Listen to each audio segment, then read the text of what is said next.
بسم اللہ الرحمن الرحیم الحمد للہ رب العالمین والعاقبۃ للمتقین والصلاة والسلام علی سید الانبیاء والمرسلین وعلی آلہ واصحابہ وعترتہ اجمعین اما بعد فاعوذ باللہ من الشیطان الرجیم بسم اللہ الرحمن الرحیم قال اللہ تبارک و تعالی فی القرآن المجید والفرقان الحمید ومن يعمل مثقال ذرة خيرا يره ومن يعمل مثقال ذرة شرا يره صدق اللہ مولانا العظیم وبلغنا رسولہ النبی الکریم۔ تمام احباب محبت سے ادب سے بارگاہ سرور کونین صلی اللہ علیہ وآلہ وسلم میں ہدیہ درود و سلام پڑھیے۔ الصلاۃ والسلام علیک یا سیدی یا رسول اللہ وعلی آلک واصحابک یا سیدی یا حبیب اللہ۔ الصلاۃ والسلام علیک یا رحمۃ للعالمین وعلی آلک واصحابک یا شفیع المذنبین ویا جد الحسن والحسین۔ بعد از حمد و صلات معزز و محتشم برادران اسلام، اللہ رب العزت کے فضل و کرم سے ہم سب جمعۃ المبارک کے اس اجتماع میں جامعہ مسجد امیر السالکین رحمۃ اللہ تعالی علیہ کے پرنور ماحول میں حاضر ہیں۔ دعا ہے اللہ تعالی ہم سب کی حاضری اپنی بارگاہ میں مقبول و منظور فرمائے اور ہمیں دین متین کی تعلیمات پر عمل کرنے کی توفیق عطا فرمائے۔ قرآن حکیم کی ایک آیہ مبارکہ تلاوت کرنے کا شرف میں نے حاصل کیا ہے۔ یہ وہ آیت ہے جس میں حضور نبی رحمت صلی اللہ علیہ وآلہ وسلم نے اس کی تشریح فرماتے ہوئے اس آیت کے بارے میں یہ ارشاد فرمایا کہ انہا آیت جامعۃ فضۃ، کہ یہ ایک ایسی آیت ہے جو جامع بھی ہے اور اپنے انداز میں انوکھی بھی ہے کہ اس آیت میں تمام نیکیاں اور تمام برائیاں جو ہیں وہ جمع ہو گئیں، اور اللہ تعالیٰ نے ایک چھوٹی سے حصے میں بہت بڑے مضامین کو بیان فرما دیا۔ اور اس کا شان نزول یہ ہوا کہ ایک صحابی نے حضور صلی اللہ علیہ وسلم سے زکوٰۃ کے مسائل کے بارے میں کوئی ایسا مسئلہ پوچھا جو واضح الفاظ میں قرآن میں موجود نہیں تھا، تو حضور نے فرمایا کہ یہ الجامعۃ الفضہ میں موجود ہے۔ تو پوچھا گیا یا رسول اللہ وہ الجامعۃ الفضہ کون سی آیت ہے؟ تو فرمایا وَمَن يَعْمَلْ مِثْقَالَ ذَرَّةٍ خَيْرًا يَرَهُ وَمَن يَعْمَلْ مِثْقَالَ ذَرَّةٍ شَرًّا يَرَهُ، کہ جو ایک رائی کے دانے کے برابر بھی نیکی کرتا ہے، خیر کرتا ہے، وہ قیامت کے دن اس کو اپنے سامنے دیکھے گا کہ اسے اس کا اجر دیا جائے گا، اور جو ایک رائی کے دانے کے برابر شر کا مرتکب ہوتا ہے تو ایسا نہیں ہے کہ وہ یہ سمجھے کہ یہ تو بالکل حقیر چیز تھی، بلکہ اس کو بھی وہ اپنے سامنے پائے گا اور قیامت کے دن اس کو اس کا جواب دہ ہونا پڑے گا۔ تو یہ ایک ایسی آیت ہے جس میں یہ ہمیں سبق ملتا ہے کہ ہم چھوٹی سے چھوٹی نیکی کو بھی چھوٹا نہ سمجھیں، بلکہ کوشش کریں کہ اللہ تعالی ہمیں ان تمام خیر کے کام کرنے کی توفیق عطا فرمائے۔ حضور نبی رحمت صلی اللہ علیہ وسلم نے ارشاد فرمایا کہ خیر کا کلمہ کہنا یہ بھی صدقہ ہے، صدقہ جاریہ ہے، اور جب تک اس خیر کے کلمے سے لوگ فائدہ اٹھاتے رہتے ہیں تو انسان کو اس کا ثواب پہنچتا رہتا ہے۔ اور شر کے حوالے سے اللہ رب العزت نے قرآن حکیم میں گرفت فرماتے ہوئے ارشاد فرمایا وَمَا يَلْفِظُ مِن قَوْلٍ إِلَّا لَدَيْهِ رَقِيبٌ عَتِيدٌ، کہ جو لفظ بھی انسان اپنے منہ سے نکالتا ہے، لفظ یلفظ کا مطلب ہوتا ہے تھرو کرنا، پھینکنا، اپنے منہ سے کوئی آواز باہر نکالنا، تو اللہ تعالیٰ نے فرمایا وَمَا يَلْفِظُ مِن قَوْلٍ، کہ جو قول بھی وہ اپنے منہ سے باہر نکالتا ہے إِلَّا لَدَيْهِ رَقِيبٌ عَتِيدٌ، تو اس کے اوپر ایک کڑا نگران مقرر کیا گیا ہے جو اس کے کسی کلمے کو چھوڑتا نہیں ہے، بلکہ اس کے نامہ اعمال میں لکھا جاتا ہے کہ اس نے یہ کلمہ کہا، اور اس کی وہ پوری جو بیان ہے اسے ریکارڈ کیا جاتا ہے اور وہ اپنے ان تمام کلمات کو اپنے نامہ اعمال کے اندر پائے گا۔ اسی لیے حضور ضیاء الامت رحمۃ اللہ تعالی علیہ اکثر یہ آیہ کریمہ پڑھا کرتے تھے اور اس پہ گفتگو فرمایا کرتے تھے کہ مثل کلمۃ طیبۃ کشجرۃ طیبۃ اصلها ثابت وفرعها فی السماء، کہ ایک پاکیزہ کلمے کی مثال ایک پاکیزہ درخت کی مانند ہے۔ وہ صرف اسے کلمہ نہ سمجھا جائے، صرف اسے چھوٹی یا نعوذ باللہ حقیر سی بات نہ سمجھا جائے، بلکہ فرمایا وہ ایک پاکیزہ درخت کی مانند ہے جس کی جڑیں زمین میں گہری اتر گئی ہیں اور جس کے تنے اور شاخیں آسمان تک پھیلی ہوئی ہیں، اور پھر اس کے ثمرات سے جو ہے وہ ہر لمحہ لوگ اس سے فائدہ حاصل کرتے رہتے ہیں۔ تو ایک خیر کے کلمے کو اللہ رب العزت نے بہت زیادہ اہمیت کے ساتھ قرآن حکیم کے اندر بیان فرمایا ہے۔ ایک جگہ میں پڑھ رہا تھا کہ سعودی عرب کا رہنے والا ایک نوجوان اپنے دین کے راستے پہ ملتزم ہونے کی حکایت سنا رہا تھا، اور وہ یہ بتا رہا تھا کہ میں بھٹکا ہوا نوجوان تھا، کوئی خیر کا کام مجھ سے جو ہے وہ توفیق مجھے نہیں ملتی تھی، اور میں ہر وقت بری صحبت میں بیٹھنے والا تھا، میری صحبت اچھی نہیں تھی، میرے اعمال اچھے نہیں تھے، اور کوئی توقع نہ تھی کہ میں خیر کی طرف آتا۔ لیکن 3 لفظوں پہ مشتمل آیت کا ایک ٹکڑا میں نے سنا اور اس نے میری زندگی کو بدل کے رکھ دیا، اور اس سے ایک کلمے کی پاور کا اندازہ ہوتا ہے کہ ایک نوجوان کی زندگی ایک کلمے سے بدل گئی۔ اور وہ کلمہ کیا ہے کہ اس نے کہیں سے قرآن کی تلاوت کرتے ہوئے کسی کو سنا اور وہ قرآن کے معنی کو جانتا تھا۔ وہ پڑھنے والا پڑھ رہا تھا یا لیتنی قدمت لحیاتی، یا لیتنی قدمت لحیاتی، کہ جو کافر ہے، سرکش ہے، قیامت کے دن وہ یہ کہے گا کہ یا اے اللہ، ہائے کاش میں نے اپنی اس زندگی کے لیے کچھ تیاری کر کے آگے بھیجا ہوتا۔ قدمت لحیاتی، یہاں حیاتی سے مراد آخرت کی حقیقی زندگی ہے اور دائمی زندگی ہے، کہ وہ اس دن کہے گا کاش میں اس زندگی میں جو مجھے ٹائم دیا گیا اس میں نے کوئی چیز آگے بھیجی ہوتی، اس زندگی کی میں نے کوئی تیاری کر لی ہوتی۔ تو جب اس نے اس کے معنی میں غور و فکر کیا تو اسے پتا چلا کہ جو کام بھی ہم اس دنیا میں کرتے ہیں، یہ جو فانی دنیا ہے، تو اس کا جو نفع ہے یا نقصان ہے وہ اگلی دائمی زندگی میں ہمیں نظر آنے والا ہے۔ تو وہیں سے اس کو زندگی کا ایک رخ مل گیا، ایک ڈائمنشن مل گئی، اور اس نے قرآن حکیم کی آیت کے چند کلمات سے اکتساب فیض کیا اور دین پہ یوں ملتزم ہوا کہ اللہ تعالیٰ نے اسے سنت رسول سجانے کی توفیق بھی عطا فرمائی، اپنی زندگی میں حضور کی تعلیمات پہ عمل کی توفیق بھی عطا فرمائی، اور نمازوں کی پابندی بھی عطا فرمائی۔ اور آیت کیا ہے؟ یا لیتنی قدمت لحیاتی، کاش میں نے اپنی اس زندگی کے لیے کوئی تیاری کی ہوتی جو دائمی اور حقیقی زندگی ہے۔ اسی لیے حضور نبی رحمت صلی اللہ علیہ وآلہ وسلم نے اپنی حدیث پاک میں ارشاد فرمایا، اللہ اکبر،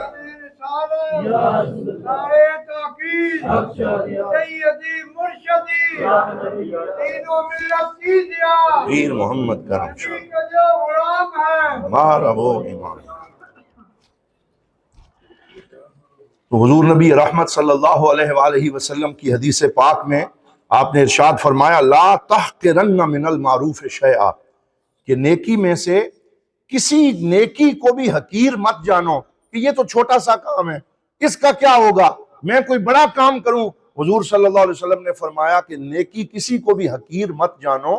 وَلَوْ أَن تَلْقَى أَخَاكَ بِوَجْهٍ طَلِيقٍ، فرمایا کہ چاہے وہ اتنی ساری نیکی ہی کیوں نہ ہو کہ تم اپنے مسلمان بھائی سے مسکراتے ہوئے چہرے کے ساتھ ملاقات کرو، تو یہ بھی کوئی عام سی نیکی نہیں ہے، بلکہ اللہ تعالیٰ اس کے اوپر بھی تمہیں صدقہ جاریہ کا ثواب عطا فرماتا ہے۔ تو فرمایا کسی نیکی کو حقیر مت جانو۔ ایک عرب عالم دین کا مشہور قول ہے، فرماتے ہیں اول الغیث قطرہ و اول النار شرارہ، کہ بارش کا آغاز بھی ایک چھوٹے سے قطرے سے ہوتا ہے، اور جب آگ کے بھانبڑ جو ہے وہ جلتے ہیں تو ان کا آغاز بھی ایک چھوٹے سے شرارے سے اور ایک چنگاری سے ہوتا ہے۔ تو نہ وہ چنگاری حقیر شے ہے، نہ وہ پہلا قطرہ حقیر شے ہے، اسی طرح نیکی کا کوئی ایک جز بھی حقیر نہیں ہے، بلکہ اسی سے بڑی نیکیوں کا دروازہ کھلتا ہے اور انسان اسی سے زندگی میں آگے بڑھتا چلا جاتا ہے۔ حضرت سیدنا امام مالک ابن انس رضی اللہ تعالی عنہ، جنہیں امام دار الہجرہ کہا جاتا ہے، جنہیں مدینہ پاک میں 70 سال تک اس جگہ پہ حدیث پڑھانے کا اعزاز حاصل ہوا جسے ہم ریاض الجنہ کہتے ہیں، اور جس میں 2 نفل پڑھنے کے لیے ہم ترستے ہیں، دعائیں مانگتے ہیں۔ حضرت امام مالک نے وہاں ایک طویل عرصہ حضور صلی اللہ علیہ وسلم کی حدیث پاک کا درس دیا۔ تو آپ ایک دفعہ ایک نوجوان کو دیکھا کہ وہ نوجوان وہ عبادت کر رہا ہے اور پڑھنے کا شوق اس کے اندر موجود ہے۔ تو آپ نے اس نوجوان کو ایک جملہ ارشاد فرمایا، انی ارا قد القى اللہ علی قلبک نورا، کہ اے بیٹے میں دیکھ رہا ہوں کہ اللہ تعالیٰ نے تیرے چہرے اور تیرے دل پہ اپنی طرف سے نور القاء فرمایا ہے، فلا تطفئہ بظلمۃ المعصیہ، اب اس نور کو گناہ کی ظلمتوں سے بجھا نہ دینا، بلکہ اس نور کی حفاظت کرنا تاکہ یہ نور جو ہے وہ بڑھتے ہوئے پورے جہان کو منور کرے۔ ایک جملہ آپ نے اس بچے کو فرمایا جس سے اس کی اتنی حوصلہ افزائی ہوئی کہ اس ایک جملے کو سن کے اس نے کہا، اتنے بڑے امام نے مجھے کہا کہ اللہ نے مجھے نور عطا کیا ہے، میں اس کی حفاظت کروں۔ انہوں نے محنت کی، پڑھتے چلے گئے، اور دنیا نے اس نوجوان کو امام شافعی کے نام سے یاد کیا، اور وہ امام شافعی کے روپ میں سامنے آئے، اور آج بھی دنیا ان کے نور علم سے استفادہ کر رہی ہے۔ ایک امام جن کا نام حضرت امام اسحاق ابن راہویہ رضی اللہ تعالی عنہ ہے، یہ حدیث کے عظیم امام ہیں، اور یہ وہ ہیں جنہیں حضرت امام بخاری کا استاد ہونے کا شرف حاصل ہے۔ ایک دن جو ہے وہ طلباء بیٹھ کے پڑھ رہے تھے، اور مسجد کے اندر وہ بیٹھ کے قرآن حکیم کی تلاوت کر رہے تھے اور علم دین پڑھ رہے تھے، تو حضرت امام اسحاق ابن راہویہ کا وہاں سے گزر ہوا، تو آپ نے ان طلباء کو دیکھ کے ایک جملہ حوصلہ افزائی کا ارشاد فرمایا لو جمعتم کتابا فی صحیح سنت النبی صلی اللہ علیہ وسلم، کہ کتنا ہی اچھا ہو کہ تم میں سے کوئی نوجوان حضور کی سنتوں اور احادیث میں جو صحیح احادیث ہیں ان کو ایک کتاب میں جمع کر دے، اور وہ ذخیرہ جو ہے اس سے دنیا استفادہ کرے، اور ان تک سرکار دو عالم کے فرامین پہنچے، اور یہ نور تمہاری وجہ سے آگے بڑھے۔ کاش تم میں سے کوئی نوجوان یہ کام کر دے۔ تو انہی نوجوانوں میں حضرت امام محمد بن اسماعیل بخاری بھی بیٹھے ہوئے تھے۔ اپنے استاد کا یہ جملہ سن کے ان کے دل میں یہ شوق پیدا ہوا کہ اپنے استاد گرامی کی اس نصیحت پہ میں عمل کروں گا، اور وہی ایک جملہ سبب بن گیا کہ آپ آگے بڑھے، محنت شروع کی، لمبے سفر کیے، مصطفیٰ کریم صلی اللہ علیہ وآلہ وسلم کی احادیث کو جمع کیا، اور لاکھوں کے ذخیرہ احادیث میں سے جو ہے وہ 7,000 7,500 احادیث جو ہے ان پہ مشتمل حضرت امام بخاری نے صحیح بخاری کی تصنیف فرمائی، جسے اصح الکتاب کا درجہ حاصل ہوا، اور آج تک دنیا صحیح بخاری سے استفادہ کر رہی ہے، اور حضور صلی اللہ علیہ وسلم کا یہ نور پوری دنیا تک پہنچ رہا ہے۔ اس طرح کے بے شمار واقعات ہیں کہ ایک کلمے نے دلوں کی دنیا کو بدل دیا، اور ایک کلمے نے لوگوں سے بڑے بڑے کام لے لیے۔ اسی لیے اللہ تعالیٰ نے فرمایا وَمَن يَعْمَلْ مِثْقَالَ ذَرَّةٍ خَيْرًا يَرَهُ، کہ ایک رائی کے دانے کے برابر بھی نیکی اور ایک خیر کا کلمہ جو ہے وہ حقیر نہیں ہے، بلکہ وہ انسان سے بہت بڑی نیکیاں جو ہے ان کا سبب بن جاتا ہے۔ ہم نے ایک دفعہ حضور ضیاء الامت علیہ الرحمہ سے اور اپنے اساتذہ سے سنا کہ حضور ضیاء الامت فرمایا کرتے تھے کہ اگرچہ میرے دل میں حضور صلی اللہ علیہ وسلم کی سیرت اور سنت کی خدمت کا شوق تو تھا، لیکن ابھی صحیح طریقے سے میں اس پہ آمادہ نہ ہوا تھا کہ میں اس قابل نہیں ہوں کہ اتنا بڑا کام کر سکوں۔ تو ایک سفر کرتے ہوئے جہاز کے اندر میری سیٹ کے ساتھ اے بروہی جو ایک بہت بڑے اسکالر تھے، پڑھے لکھے انسان تھے، وہ بیٹھے ہوئے تھے، تو انہوں نے میرے ساتھ بات کرتے ہوئے ایک کلمہ مجھے کہا اور فرمایا پیر صاحب اللہ نے آپ کو علم دین عطا فرمایا ہے، جامعہ الازہر سے آپ پڑھ کے آئے ہیں، اور آپ کی نظر دین متین کی کتب کے اوپر ہے، مسانید اور امہات کتب کے اوپر ہے۔ ہمیں اس چیز کی کمی محسوس ہوتی ہے کہ اردو زبان میں سیرت کی جو کتابیں لکھی گئی ہیں ان کے پڑھنے سے واقعات سیرت کا پتہ تو چل جاتا ہے، احداث کا پتہ تو چل جاتا ہے، لیکن صاحب سیرت صلی اللہ علیہ وسلم سے عشق اور محبت اس طرح پیدا نہیں ہوتا، وابستگی پیدا نہیں ہوتی، دل میں حضور کی محبت جو ہے اس کی جوت صحیح طریقے سے جاگتی نہیں ہے۔ تو کتنا ہی اچھا ہو اگر آپ سیرت پہ کوئی ایسی کتاب لکھیں جسے پڑھ کے پڑھنے والے کو حضور کی محبت نصیب ہو جائے، حضور کا عشق نصیب ہو جائے، وہ جیسے جیسے سیرت پڑھتا جائے اسے یوں محسوس ہو کہ میں اپنے کریم آقا کے اس زمانے کا مشاہدہ کر رہا ہوں، اور اس کی آنکھوں کے سامنے حضور صلی اللہ علیہ وسلم کی زندگی آ جائے اور حضور سے تعلق قلبی مضبوط ہو جائے۔ تو فرماتے ہیں وہ جملہ میرے دل میں رہ گیا اور میں نے یہ تہیہ کیا کہ میں ضیاء النبی شریف کی خدمت جو ہے وہ کروں گا، اور اللہ تعالیٰ نے پھر آپ سے وہ کام لیا کہ 20 سال کی محنت سے 7 جلدوں میں مشتمل ضیاء النبی شریف کا وہ ارمغان آپ نے اپنے کریم آقا صلی اللہ علیہ وسلم کی بارگاہ میں پیش کیا، جو اپنی سند کے اعتبار سے، حجیت کے اعتبار سے، ترتیب کے اعتبار سے، زبان کی سلاست کے اعتبار سے ایسے لگتا ہے جیسے ساری دنیا کے پھولوں کا رس نچوڑ کے حضور ضیاء الامت نے اپنے کریم آقا کی بارگاہ میں پیش کیا ہے۔ اور خوبصورت انداز میں ضیاء النبی شریف لکھی ہے کہ جب ہم ضیاء النبی شریف پڑھتے ہیں تو کوئی بندہ کم ہی ایسا ہوگا کہ ضیاء النبی کے صفحات پڑھتے ہوئے اس کی آنکھیں بھیگ نہ جائیں، اسے حضور کی محبت نصیب نہ ہو جائے، بلکہ جب ہم ضیاء النبی شریف پڑھتے ہیں تو ہمیں اپنے کریم آقا صلی اللہ علیہ وسلم کی سیرت کا صحیح پتہ بھی چلتا ہے اور آپ صلی اللہ علیہ وآلہ وسلم کی محبت بھی نصیب ہوتی۔ تو حضرات محترم، یہ وہ خیر کے کلمات ہیں کہ جن کے اندر ہمیں کوشش کرتے رہنا چاہیے کہ ہم دوسروں کو خیر کے کلمات کہیں، ان کی حوصلہ افزائی کریں، اور جہاں بھی ہمیں کوئی نیکی نظر آئے ہم اسے حقیر نہ سمجھیں، اور اسی طریقے یہ سلسلہ آگے بڑھتا رہے۔ ایک نوجوان بغداد کی جامع مسجد میں بیٹھ کے علم تاریخ کے اسباق پڑھ رہا تھا، اور امام برزالی علیہ الرحمہ کا اس کے پاس سے گزر ہوا۔ آپ نے ان کی لکھائی جب دیکھی نا، جس رجسٹر پہ وہ لکھ رہے تھے، تو اس نوجوان سے فرمایا خطو کا ھذا یشبہ خط المحدثین، فرمایا اے بیٹے، اے نوجوان، تیری لکھائی تو بڑے محدثین کی لکھائی کی طرح ہے، ایسے لگتا ہے جیسے کوئی بڑا محدث لکھ رہا ہے۔ تو اس جملے نے ان کے دل میں شوق پیدا کیا کہ میں علم حدیث میں آگے بڑھوں، اور آج دنیا اس نوجوان کو امام شمس الدین ذہبی رحمت اللہ علیہ کے نام سے یاد کرتی ہے کہ اگر صرف ان کی کتابیں ایک جگہ پہ رکھ دی جائیں تو کوئی ایک صحت مند نوجوان بھی مل کے انہیں اٹھا نہیں سکتا۔ اتنا زیادہ علمی کام اور علمی سرمایہ امام شمس الدین ذہبی نے علم حدیث کی خدمت کرتے ہوئے چھوڑا، اور وہ خود اس کے مقدمے میں لکھتے ہیں کہ حضرت امام برزالی کا یہ جملہ اس کا سبب بنا، فرمایا تمہاری لکھائی تو محدثین کی لکھائی کی طرح ہے۔ تو یہ بزرگوں کا طریقہ ہوتا ہے کہ وہ حوصلہ افزائی فرماتے ہیں، انگیخت دیتے ہیں، لوگوں کی کمر کو تھپکاتے ہیں، اور پھر اللہ ان سے وہ کام لیتا ہے کہ وہی حرف تسلی ان لوگوں سے وہ کام جو ہے اس کا سبب بن جاتا ہے۔ تو اللہ تعالی ہمیں بھی خیر کے ان کاموں کا سبب بننے کی توفیق عطا فرمائے، اور اسی طرح یہ جو نیکیاں ہیں ان کو جو ہے وہ ان میں آگے بڑھنے کی اللہ تعالی ہمیں توفیق عطا فرمائے۔ گفتگو کے آخر میں 2 باتیں انتہائی اختصار سے میں عرض کرنا چاہتا ہوں کہ ہمارے ملک میں کل ایک واقعہ پیش آیا 1-2 دن پہلے پارا چنار کے اندر، اور انتہائی افسوسناک واقعہ ہے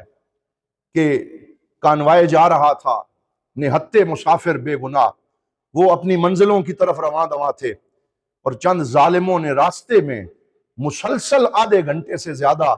ان پہ فائرنگ کرتے رہے، اور تقریباً 50 کے قریب لوگ لقمہ اجل بن گئے، جو راستے میں تھے، جو اپنی منزل میں جا رہے تھے۔ کوئی اپنی والدہ سے ملنے جا رہا ہوگا، کوئی کسی بیمار پرسی کے لیے جا رہا ہوگا، کوئی حصول علم کے لیے جا رہا ہوگا، اور راستے میں ان کی زندگی کا چراغ بجھا دیا، ظلم کیا، فائرنگ کی، اور خون بہہ گیا۔ اور یہ واقعہ کرم ایجنسی میں اور پارا چنار میں پہلی دفعہ نہیں ہوا، بلکہ ہر آنے والے سال اور مہینوں میں یہ واقعات دہرائے جاتے ہیں، اور ایسے لگتا ہے کہ کوئی ایسی ایجنسیاں اور کوئی ایسے لوگ وہاں پہ ملوث ہیں کہ جو جان بوجھ کے ہم ایک بیرونی طاقتیں ملوث ہیں جو ہمارے ملک میں شیعہ سنی فسادات کو بھڑکانا چاہتے ہیں، کیونکہ وہاں جو شیعہ اکثریت ہے اس کو ٹارگٹ کیا جاتا ہے، اور پھر وہ لوگ جنازے رکھ کے مہینوں احتجاج کرتے ہیں، پھر ان کی سنوائی نہیں ہوتی، اور بتایا نہیں جاتا کہ کون ان پہ شب خون مار گیا، کون ان کی زندگی ان کا چراغ گل کر گیا۔ تو ہم یہ مطالبہ کرتے ہیں کہ وہ جو ذمہ داران ہیں انہیں کیفر کردار تک پہنچایا جائے،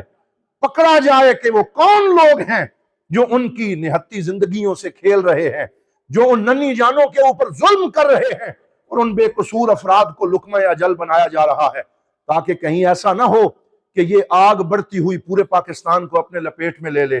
یہ حکومت کا، اداروں کا یہ فرض بنتا ہے کہ وہ فوری طور پہ اس واقعے کو پوری اہمیت سے دیکھتے ہوئے اس کے جو مجرمان ہیں ان کو کیفر کردار تک پہنچائیں، انہیں سلاخوں کے پیچھے پہنچائیں اور ان کو عدالت اور قانون کے مطابق سزا دی جائے تاکہ یہ واقعہ دوبارہ نہ ہو۔ اور پھر آخری گزارش میں یہ کرنا چاہوں گا کہ ان دنوں ہمارے ملک میں جو حالات ہیں اور پکڑ دکڑ کا جو سلسلہ ہے اور احتجاجات کو روکنے کے لیے جو قوت استعمال کی جا رہی ہے، کنٹینرز رکھے جا رہے ہیں، راستے بند کیے جا رہے ہیں، پورے ملک کے بڑے بڑے پل کنٹینرز رکھ کے بند کر دیے گئے ہیں، تو کسی بھی سیاسی تحریک کو کچلنے کا یہ انداز جمہوری انداز نہیں ہے، سیاسی انداز نہیں ہے۔ احتجاج اگر کوئی کرے تو ان سے بھی یہ گزارش ہے جو احتجاج کرنے والے ہیں وہ پرامن طریقہ جو ہے اس کو اپنائیں، وہ بھی توڑ پھوڑ نہ کریں، وہ اپنے ملک کی املاک کو نقصان نہ پہنچائیں، وہ اس ملک کے ساتھ ظلم اور زیادتی نہ کریں، اس ملک میں انارکی کو پیدا نہ کیا جائے، بلکہ احتجاج کرنے والے بھی قانون کی حد میں رہیں اور روکنے والے بھی سارے پاکستان کے لوگوں کے لیے زندگی کو اجیرن نہ بنائیں۔ کتنے ہی لوگ ایسے ہوتے ہیں جو بیمار ہوتے ہیں، انہوں نے ہاسپٹل پہنچنا ہوتا ہے لیکن راستوں کی بندش کی وجہ سے گاڑیوں میں دم توڑ جاتے ہیں، ہاسپٹل نہیں پہنچ سکتے۔ کتنے ہی ضروریات والے ایسے لوگ ہوتے ہیں کہ جن کو راستے میں سرد اور ٹھنڈی راتوں میں اپنی گاڑی میں ٹھٹھرتے ہوئے رات گزارنی پڑتی ہے اور دھند میں وہ کہیں جا بھی نہیں سکتے، کوئی اور راستہ بھی ان کو نظر نہیں آتا۔ تو ہم یہ بھی گزارش کریں گے کہ یہ سلسلہ بھی بند ہونا چاہیے اور ہمارے ملک کے اندر اس طریقے سے یہ جو سیاست کا چلن گزشتہ سالوں سے زور پکڑ رہا ہے یہ بالکل بھی ہمارے ملک کے مستقبل کے لیے اچھا نہیں ہے اور اس سے کوئی بہتری نہیں آ سکتی۔ لہذا چیزوں کو سیاسی اور باشعور انداز میں ڈیل کیا جائے تاکہ اس ملک کی بقا اور سلامتی جو ہے اس کو یقینی بنایا جا سکے اور کوئی ایسا واقعہ نہ ہو جو اس ملک کے مستقبل کے لیے خطرہ بن جائے۔ ہم دعا کرتے ہیں کہ اللہ رب العزت اس ملک کو استحکام عطا فرمائے، ترقی عطا فرمائے، حکمرانوں کو شعور کے ساتھ اچھے فیصلے کرنے کی توفیق عطا فرمائے۔ وآخر دعوانا ان الحمد للہ رب العالمین۔